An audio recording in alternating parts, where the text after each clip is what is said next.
You've seen the trailers for the Northman, and they look awesome. But does it live up to the historic hype it promises? If you are even remotely interested in Vikings, yes. The film has marketed itself as a classic revenge story set within an early medieval world that has been recreated with meticulous historical authenticity. And that's not just a talking point. Nearly every costume or prop in the film can be traced back to a real-world artifact in a museum. But that doesn't mean the movie will be any good. Well, I've seen the film, and without spoiling it all for you, here's why you should try and see it. In the theater, at home, or any way you can. But if you've already watched it and want to dig deeper into the film and are okay with some light spoilers, then click the link above. Director Robert Eggers has made a name for himself by drawing on dialogue and designs from real historic documents, but woven together in a way that makes the world feel true even to modern audiences. The film The Northman boldly opens with the statement that this is Denmark, circa 895 AD, and it means it. There's no flashy fantasy armors or oddly British accents, the haircuts and costumes all pass muster, and even the these and thous that are spoken here flow as freely as obscenities from Samuel L. Jackson's mouth. But it's Eggers' attention to design and aesthetic that stands his films apart, basing his sets on archaeological evidence and documented facsimiles. This meant recreating a possessed 17th century farmstead for the witch, an entire lighthouse for Willem Dafoe to fart in, and 3 historical reenactment-level Viking villages for the Northmen, with copious quantities of thatch, wattle and daub, and enough stone to line 3/4 of an Irish farmstead. Sets like this may seem an exorbitant expense when CG, exists, but it lets these actors inhabit the Viking worlds of their characters with tremendous results here. And when I say Viking, I do mean it. Vikings were warriors in Scandinavian Norse society who hunted for booty and plunder across the seas of Northern Europe, like pirates of a different name. In recent years, there's been a pushback against this bloody and savage depiction, but The Northman depicts a society where both war and peace are valued and equally true. And it's this dichotomy between destruction and creation that serves as the core narrative question of the film. And the characters in The Northman are constantly asked to choose between them. But the plot itself isn't some dreamed-up Hollywood morality play. It's based on a very real Norse saga taken from the Gesta Danorum, or History of the Danes. In it, 2 brothers, Orvindil and Fengi, are appointed to rule over Jutland, but Fengi lusts after his brother's bride and longs to become the sole ruler of the land. So he kills his brother, marries his widowed wife, but doesn't kill the old king's son Amleth as well.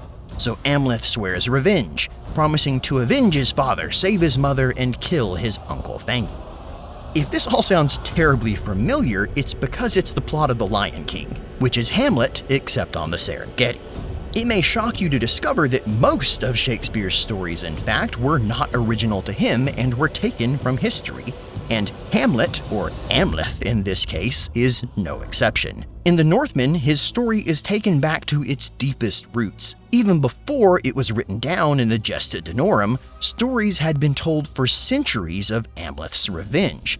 Sadly, only brief pieces of this epic original tale still exist today, and that's where the writers for The Northman stepped in, filling the gaps with historically inspired escapades. Because the hulking figure playing Amleth here, Alexander Skarsgård, isn't just the star of the movie, he's also the co-writer alongside Robert Eggers and the Icelandic poet Sigurjón. Because how else would you adapt Old Norse epic poetry than to hire a modern Icelandic poet? Standing 6'4" and likely is wide at the shoulders in this film, Skarsgård physically dominates every moment of screen time, and when he raids a village at the film's start, you feel him instill the fear and awe that inspired monks to warn of the fury of the Northmen. And for context on just how big he is, the monster beside Skarsgård in this scene is Halfthor Bjornsson, the mountain from Game of Thrones, and even then, Skarsgård still isn't lost in his shadow. Accompanying him in the film is Anna Taylor-Joy, who made her film debut in Eggers the Witch, and she returns here in The Northman for yet another scene-stealing appearance, playing the Slavic slave love interest of our main Viking protagonist.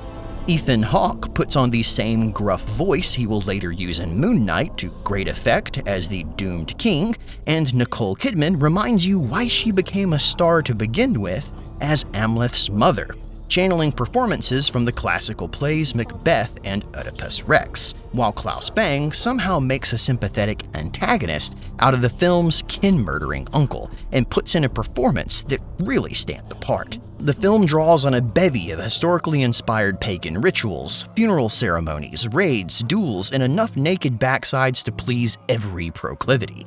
But if you're going in expecting constant battles and bloodshed, adjust your expectations now. This film depicts period violence, no doubt, but delves further into the cycle of violence this culture begets and its impact on anyone stuck in it. Forewarning, it's not pretty, but the film establishes the rules of the early medieval world the characters live in so well, you understand the reasoning behind their often horrifying choices, bloody as they may be, which somehow makes the film feel even more authentic. So in the case of The Northman, the historic hype is very real, and I look forward to hearing what you think about it after you've seen it, so make sure to click on our deep dive after you've watched it for even more details. But until then, thanks for watching.